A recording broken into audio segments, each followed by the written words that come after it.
తమిళనాడు రాజకీయాలు రసవత్రంగా మారుతున్నాయి. పళని, పన్నీర్ వర్గాల మధ్య సయోధ్య కుదిరే అవకాశాలు కనిపిస్తున్నాయి. మన్నార్గుడి మాఫియాకు చెక్ పెట్టేందుకు అన్నాడీఎంకే నాయకులు శరవేగంగా పావులు కదుపుతున్నారు.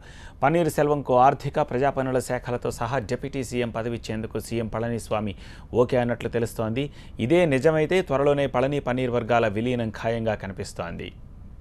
విలీనం విషయంలో పన్నీర్ సెల్వం ప్రధాన డిమాండ్పై అన్నాడీఎంకే నేతలు చర్చించారు. అన్నాడీఎంకే పార్టీ నుంచి శశికళ, దినకరన్లను తొలగించాలని ఎప్పటి నుంచో పన్నీర్ సెల్వం డిమాండ్ చేస్తున్నారు.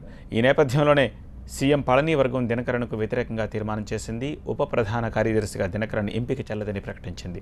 దినకరన్ తీసుకునే నిర్ణయాలతో పార్టీకి సంబంధం లేదని పార్టీ అత్యవసర సమావేశంలో తీర్మానం చేసింది. అన్నాడీఎంకే పార్టీకి జయలలిత శాశ్వత ప్రధాన కార్యదర్శి అని, అమ్మ స్థానంలో ఎవరిని ఊహించుకోలేమని శశికళకు వ్యతిరేకంగా గళాన్ని విప్పింది.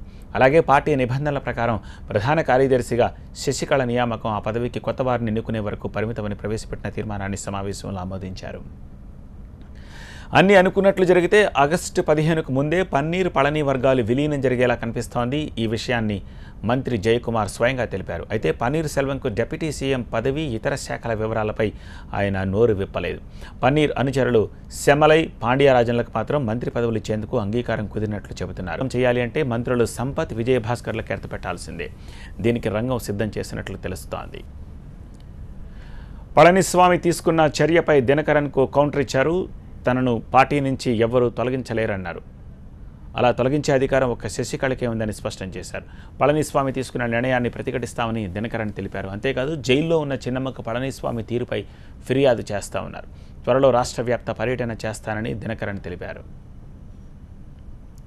మరోవైపు పళనిస్వామి, పన్నీర్ సెల్వం వేర్వేరుగా ఢిల్లీకి బయలుదేరి వెళ్లారు. ఉపరాష్ట్రపతిగా వెంకయ్య నాయుడి ప్రమాణ స్వీకారోత్సవంలో వీరిద్దరూ పాల్గొననున్నారు.